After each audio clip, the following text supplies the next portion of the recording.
the schools that I know that show the most enthusiasm for research are the schools that are really specialized for children with learning differences.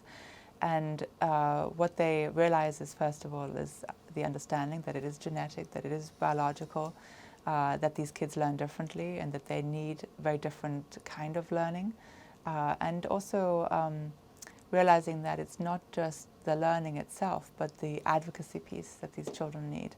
It's often people who realize their kids are struggling with reading, not only, primarily they're looking for tools and interventions to help them become better at reading, but I think you also have to recognize that this is a lifelong condition.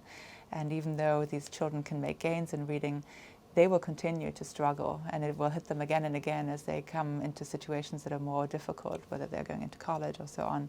And so I think it's really important for these kids to understand what their dyslexia is and what it means for them. And also they have to understand that people don't understand it. If you ask a person on the street what dyslexia is, very few will tell you, oh, it's a difficulty with learning to read.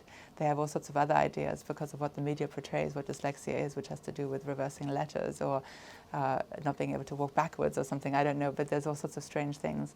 And it's important for people to know, and it's important for people with dyslexia to let people know what it is so that they understand what it is they need as learners. It's important for them to tell their teachers what is helpful to them, to their learning. And that's something these students really need to learn, because when they come to college, they shouldn't expect the college professor to know what optimizes their learning, and they need to advocate for themselves and make sure that they get that situation settled so that they can benefit from being at college.